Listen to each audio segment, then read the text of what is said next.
폭염으로 수박이 비싸진 게 아니라고. 이상 기후가 밥상 물가를 어떻게 흔들까? 출근길에서도 퇴근길에서도 온오프라인에서 화제가 되고 있는 다양한 이슈를 풀어드립니다.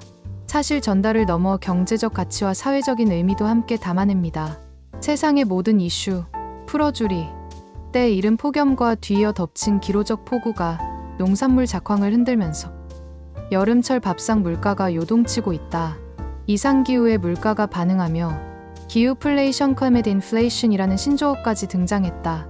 대표 여름 과일인 수박 가격은 전년보다 45% 가까이 뛰어오르며 한 통에 3만 원을 넘어섰다. 21일 한국농수산식품유통공사에 따르면 이달 18일 기준 수박 상품 한 개 소매 가격은 3866원 8kg 기준으로 전년 대비 44.7%, 평년 대비 46.8% 오른 수치다. 작년엔 사과와 배추가 물가를 흔들었다면 올해 복병은 수박이다. 통상 수박값은 8월에 오르지만 올해는 7월 초부터 고공행진을 시작했다. 최근 10년간 7월 평균 가격이 19,000원대였던 걸 감안하면 이례적이다. 더워서 수박값 올랐다. 진짜 문제는 햇빛. 많은 소비자들이 올해 더워서 수박 농사가 망했나 보다라고 생각하지만 실제로는 정반대다. 지금 유통 중인 수박은 56월 비대기 과실이 자라는 시기를 거쳤는데 이때 기온은 예년보다 낮았다. 문제는 일조량이다.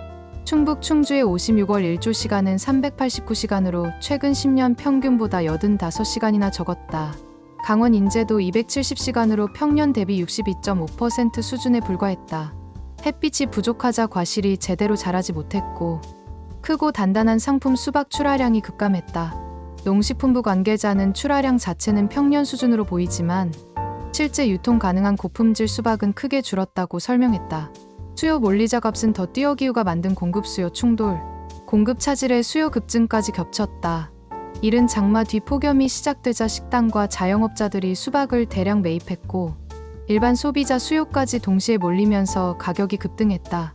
특히 초복을 앞두고 삼계탕집 등에서 수박을 대량 확보하는 시기와 맞물리며 시장은 더 과열됐다.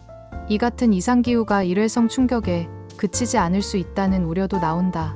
한국은행에 따르면 기온이 1도 오르면 농산물 물가는 평균 0.405%포인트 오른다.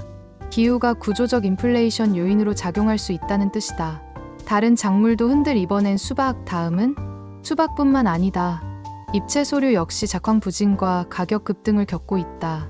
배추 가격은 한 달 새 40% 넘게 뛰었으며 최근 폭우와 침수 피해가 가격 상승 압박을 더하고 있다. 농식품부는 수박의 출하 시기와 지역이 분산돼 있어 7월 하순 이후에는 가격이 안정될 가능성도 있다고 본다. 충남, 전북, 경남 등 주요 산지 외에 강원 양구, 경북 봉화 수박이 본격 출하되기 시작하면 가격 압력은 다소 줄어들 수 있다는 분석이다.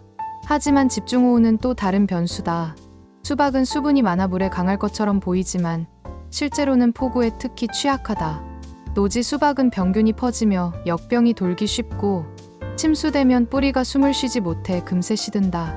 정주영 전북농업기술원 연구사는 수박은 땅속에서 뿌리가 숨을 쉬며 자라는데 비가 계속 오면 그 숨구멍이 막히면서 성장이 멈춘다고 말했다. 대안은 기후 바뀌었으면 농업도 바뀌어야. 수박값 폭등은 단순한 일회성 현상이 아니다. 수입 과일은 더 이상 싼 대체재가 되기 어렵고 이상기후는 매년 반복될 가능성이 높다. 전문가들은 기후는 이미 바뀌었지만 농업과 유통 시스템은 여전히 과거에 머물러 있다고 지적한다. 기후플레이션이 상수가 된 만큼 작물 다변화, 스마트팜, 기후 적응형 품종 개발 같은 중장기 전략이 병행돼야 한다는 목소리가 커지고 있다.